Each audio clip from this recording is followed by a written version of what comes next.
अस्सलामुअलैकुम प्यारे दोस्तों।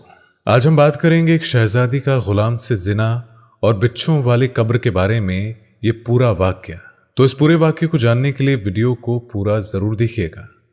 और अगर आपने इस वीडियो को लाइक नहीं किया है तो जल्दी से इस वीडियो को लाइक करें। तो चलिए देखते हैं ये वीडियो।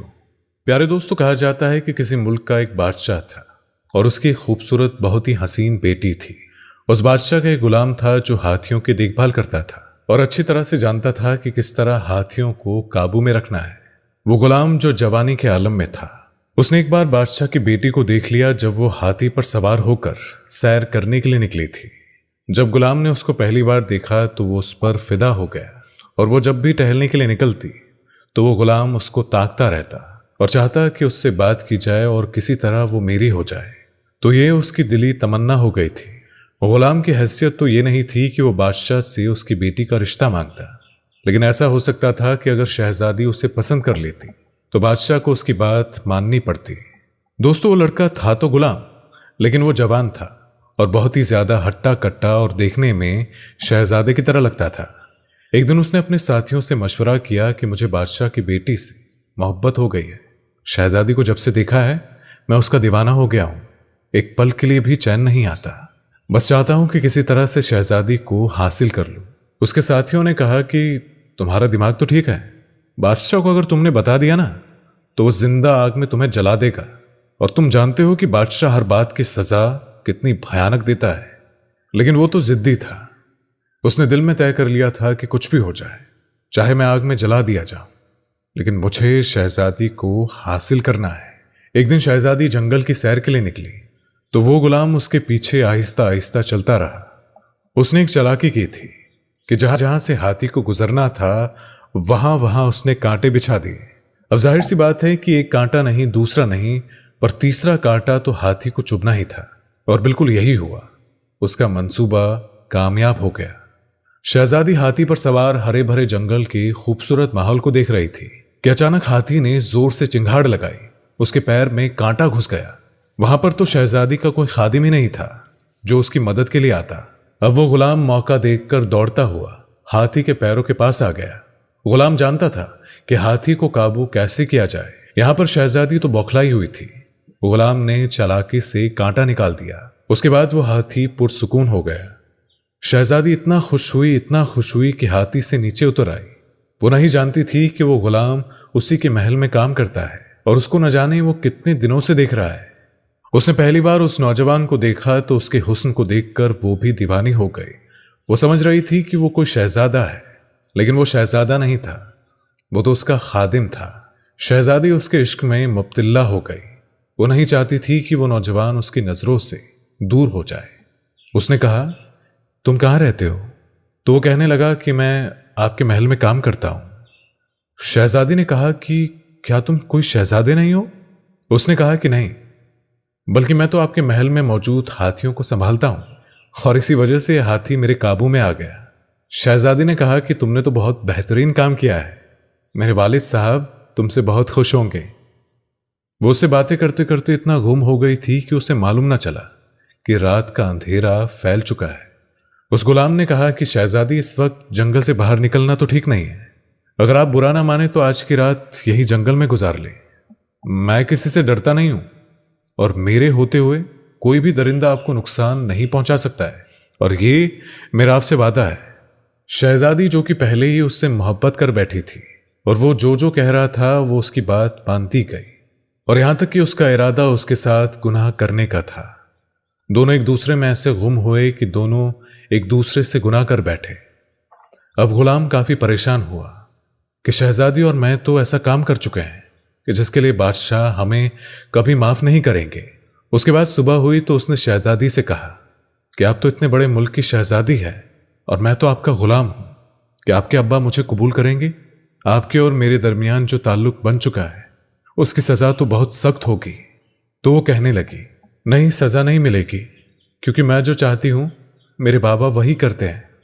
मैंने तुम्हें पसंद किया है और मैं अपने अब्बा जान से तुम्हारी सिफारिश करूंगी, लेकिन उसके लिए पहले तुम्हें मेरे अब्बा जान के पास जाना पड़ेगा। उसने कहा, ठीक है। इसी परेशानी के आलम में दोनों यही फैसला कर चुके थे। कि परेशान होने से अच्छा है कि बादशाह की खिदमत में जाकर दरख्वास्त की जाए, फिर चाहे उसकी किस्मत में आग में जलना लिखा हो या बादशाह की बेटी नसीब हो। शहजादी ने कहा कि मैं शादी तो सिर्फ तुमसे ही करूंगी, इसलिए तुम मेरे बाबा से मिलो। वो गुलाम उसको लेकर महल आ गया और बादशाह की खिदमत में हाजिर हुआ। बादशाह ने उसके आने की वजह पूछी तो गुलाम ने उसको सारा किस्सा सुना दिया और कहा, कल रात आपकी बेटी मेरे साथ जंगल में थी। उसने कहा, बादशाह सलामत जान के अमान हो। आपकी बेटी का निकाह आप मुझसे कर दे तो ये मुझ पर एहसान होगा। मैं उससे मोहब्बत करता हूं और वो भी मुझे चाहती है। बादशाह को यह सुनकर बहुत गुस्सा आया कि अपनी हैसियत देख और मेरी हैसियत देख। बादशाह ने सोचना शुरू कर दिया कि अब इस गुलाम को क्या जवाब दूं। मेरी बेटी की जान बचाकर इसने मुझ पर एहसान किया है। बादशाह ने शहजादी को दरबार में बुलाया और कहा, क्या तुम भी इसे पसंद करती हो? तो वो कहने लगी, जी हां, मैं इससे निकाह करना चाहती हूं और इसके बगैर अब मैं नहीं रह सकती। बादशाह समझ गया कि उसकी बेटी का जो फैसला है वो अटल है और अब वो अपने फैसले से पीछे नहीं हटेगी और उसको बरगलाने वाला यही गुलाम है। बादशाह ने सोच लिया कि मैं इसके सामने ऐसी शर्त रखूंगा जिसको ये कभी पूरा नहीं कर पाएगा। उसने कहा कि तुम मेरी एक शर्त पूरी कर दो तो तुम्हारा निकाह मैं अपनी इकलौती बेटी से कर दूंगा, और अगर शर्त पूरी ना हो सकी तो याद रखना, हमारे कानून के मुताबिक जलती हुई आग में तुम्हें डाल दिया जाएगा। इसलिए फैसला तुम्हारे हाथ में है। बादशाह ने उसको शर्त बताई कि तुम कहीं से भी 2 बोरी बिच्छू भरकर ले आओ, उसके बाद मैं तुम्हारी शादी अपनी बेटी के साथ कर दूंगा, वरना आग में जलने के लिए तैयार रहना। बादशाह ने यह शर्त इसलिए रखी थी कि इतने ज्यादा बिच्छू वो इकट्ठे करके ला नहीं सकता था। उसने कहा कि जाओ और शर्त पूरी करो।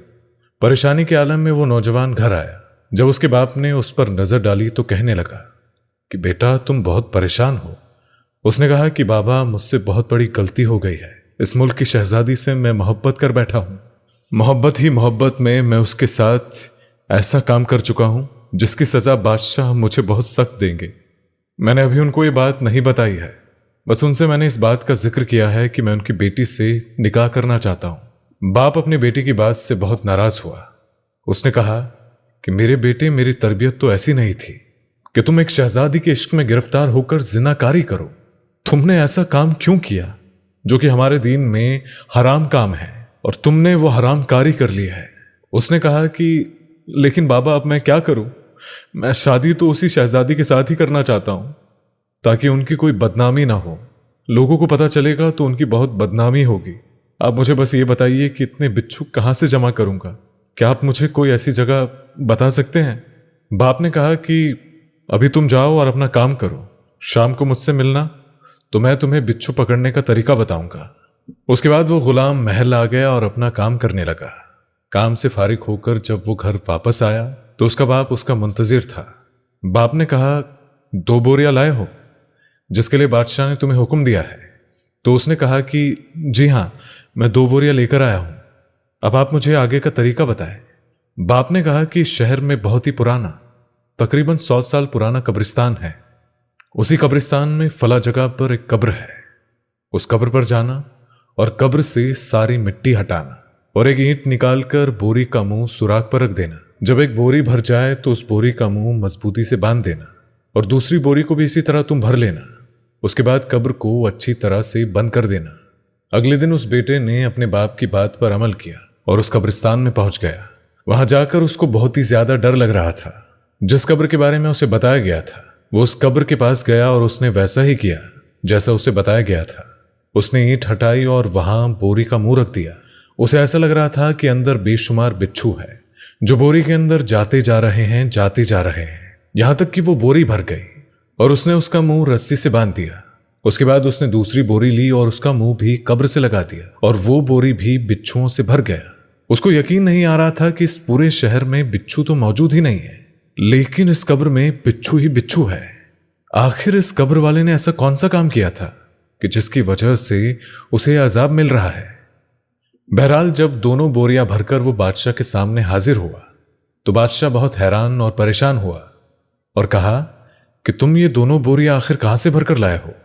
तो उसने बता दिया कि एक ऐसा कब्रिस्तान है जो इस शहर में मौजूद है, उसमें कब्र है और उस कब्र के बारे में मुझे मेरे बाबा ने बताया है। बादशाह ने कहा कि फौरन अपने बाप को बुला कर लाओ। मैं जानना चाहता हूं कि जिस कब्र की निशानदेही उसने की है, आखिर उसमें बिच्छू क्यों मौजूद है, और ये बात तुम्हें भी पता होनी चाहिए।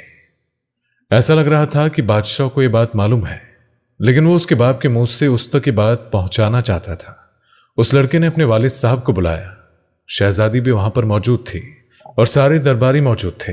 बादशाह ने कहा, आप इसके वालिद साहब हैं, आप जानते हैं कि उस कब्र में बिच्छू क्यों मौजूद है? तो वो कहने लगे, जी हां, मैं जानता हूं, तभी तो अपने बेटे को मैंने वहां भेजा। बादशाह ने कहा, तो क्या आप मेरी शर्त को पूरा करना चाहते थे, या अपने बेटे को सिखाना चाहते थे कि इसने जो गुनाह कबीरा मेरी बेटी के साथ किया है उसकी सजा क्या हो सकती है? बाप ने कहा कि यही समझ लीजिए, यानी मैं अपने बेटे को सिखाना चाहता था। बादशाह ने कहा कि बताइए, तमाम दरबारियों को यह बात बताइए, और अपने बेटे और साथ साथ मेरी बेटी को भी यह बात बताइए।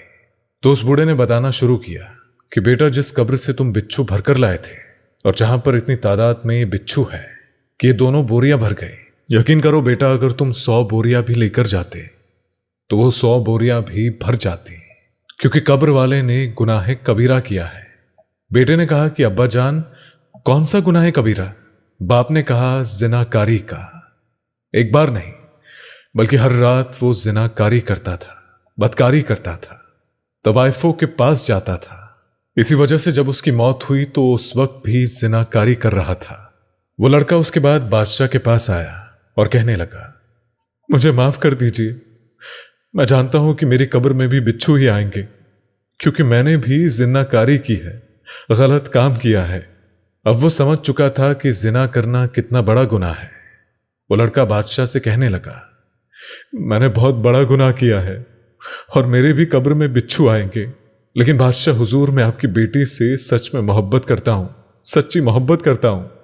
बादशाह ने कहा कि तुमने अनजाने में गलती की है, लेकिन सजा तुम्हें जरूर मिलेगी और तुम्हें 100 कोड़े मारे जाएंगे, और तुम्हें नहीं बल्कि मेरी बेटी को भी 100 कोड़े मारे जाएंगे। बादशाह ने जल्लादों को हुक्म दिया कि उसकी बेटी और इस लड़के को 100 कोड़े मारे जाए। उन दोनों को कोड़े मारे गए। शहजादी निढाल हो गई थी, लेकिन क्योंकि वो ऐसा अमल कर चुकी थी तो उसको यह सजा मिलना जरूरी था। उसके बाद बादशाह ने कहा कि 1 महीने तक तुम दोनों को तौबा इस्तगफार करनी है। जितना गिड़गड़ा कर अल्लाह ताला से माफी मांग सकते हो उतना माफी मांगो, और अगर तुम्हारी मोहब्बत सच्ची है तो तुम दोनों मिलोगे। उसके बाद फिर बादशाह ने खुशी खुशी अपनी बेटी की शादी उस गुलाम से कर दी। तो दोस्तों, देखा आपने कि जिना करने वाले की कब्र में बिच्छू ही बिच्छू थे। उस लड़के ने कब्र से 2 बोरी बिच्छू भरे, लेकिन अगर वो 100 बोरियां भी भरता तब भी वो बोरियां भर जाती। तो जिनखोर का कब्र में क्या होता होगा, आप खुद सोच सकते हैं। इसीलिए अल्लाह पाक हमें नेक अमल करने और बुराई से बचने की तौफीक अता फरमाए। आमीन सुम्मा आमीन।